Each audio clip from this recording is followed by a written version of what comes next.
Bonjour, je suis Guillaume, en charge du support sur Elzéar. Dans cette vidéo, je vais vous aider à bien démarrer sur l'application. Un seul prérequis pour le parcours que je vais vous proposer, il faut que vous ayez terminé le tutoriel intégré qui vous est proposé à votre première connexion. Pour en être sûr, vérifiez que vous avez accès aux fonctionnalités dans la barre de menu en haut de la page. Pour bien démarrer, je vous invite d'abord à compléter un minimum votre parcellaire en vous rendant dans Dessiner mes parcelles. Pour commencer à tester Elzéar, inutile de dessiner tout votre parcellaire. Un ou deux abris et une ou deux parcelles plein champ suffisent. Ici, j'ai déjà ajouté quelques parcelles. Notez que vous pouvez utiliser la duplication pour en créer rapidement de nouvelles. Maintenant que vous avez des parcelles, rendez-vous dans Planifier mes ITK. Vos ITK permettent de détailler la conduite technique de vos cultures. Il est inutile d'en créer un par variété ou par série. Les ITK différents ne sont nécessaires que lorsqu'il y a plusieurs conduites techniques différentes pour une même espèce. Par exemple, des carottes bottes sous abri et des carottes de conservation plein champ. Cliquez sur Nouvelle ITK, choisissez l'espèce et validez. Une nouvelle ligne apparaît dans la liste, il ne vous reste plus qu'à la compléter. Commencez par renommer votre ITK, ici betterave botte, puis définissez le mode de culture, sous abri ou plein champ.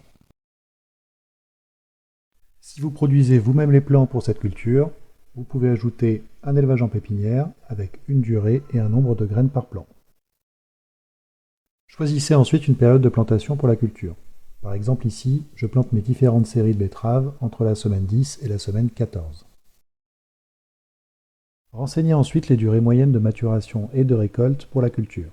Ces durées pourront être affinées par série dans la planification. La saisie des écartements est très importante. Elle permet ensuite de calculer les besoins en semences et en plants. Il faut saisir ici la distance entre chaque rang, la distance sur le rang, c'est-à-dire entre deux plants sur la ligne, et le nombre de rangs sur la planche. Et enfin, il ne vous reste plus qu'à saisir un rendement prévisionnel moyen pour la culture et surtout à sélectionner une unité de récolte. Ici, je choisis de récolter mes betteraves en botte. Pour ajouter des tâches à votre itinéraire technique, il vous faut accéder à sa fiche. Ici, j'ajoute une tâche de sarclage 3 semaines après la plantation. Les tâches serviront à générer automatiquement des plannings. Maintenant que nous avons des ITK, nous allons les utiliser pour planifier des cultures. Allez dans Planifier ma planification. Cliquez sur Ajouter des productions, sélectionnez les ITK que vous souhaitez ajouter et validez. Maintenant que vous avez créé des productions, vous allez pouvoir leur ajouter des séries décalées dans le temps. Cliquez sur l'onglet Séries en haut à gauche de la page. Une première série a été automatiquement créée pour chaque nouvelle production. Vous pouvez tout d'abord attribuer des variétés et des fournisseurs aux séries en utilisant la colonne dédiée. Cela permettra d'affiner votre plan de culture ainsi que vos commandes de semences et de plants. Cliquez maintenant sur Ajouter des séries, puis sélectionnez une production, définissez une date de démarrage, un nombre de séries et un intervalle entre chaque plantation. Chaque série peut ensuite être individuellement modifiée grâce aux colonnes de gauche et peut être décalée dans le temps en la faisant glisser à droite. Côté planification, il ne vous reste plus qu'à définir une surface pour chaque série pour ensuite pouvoir aller les assoler. Notez que la taille de chaque série peut être déterminée en mètres carrés, en mètres linéaires ou en nombre de plateaux de plans en affichant les colonnes avec lesquelles vous souhaitez travailler. Maintenant que les séries ont une surface, rendez-vous sur le plan de culture pour les assoler. Pour positionner une série sur le plan de culture, rien de plus simple, cliquez sur la série puis sur un emplacement disponible sur la période. Lorsque la surface disponible est insuffisante sur une planche pour la totalité de la série, vous pouvez choisir de remplir les planches à la suite de celles sélectionnées ou de réserver le reste pour l'assoler plus tard. Le mode de culture de l'ITK doit être compatible avec celui de la parcelle. Par exemple pour cette tomate sous abri, je ne peux pas la positionner sur les deux premières parcelles parce qu'elles sont en plein champ.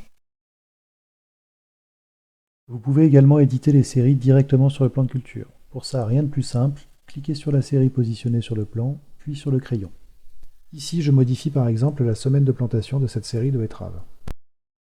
Pour créer une nouvelle série, enfin, cliquez sur Ajouter une série, puis sélectionnez un ITK. Ici, j'ajoute une série de tomates décalées de 2 semaines sur la surface restante d'une planche.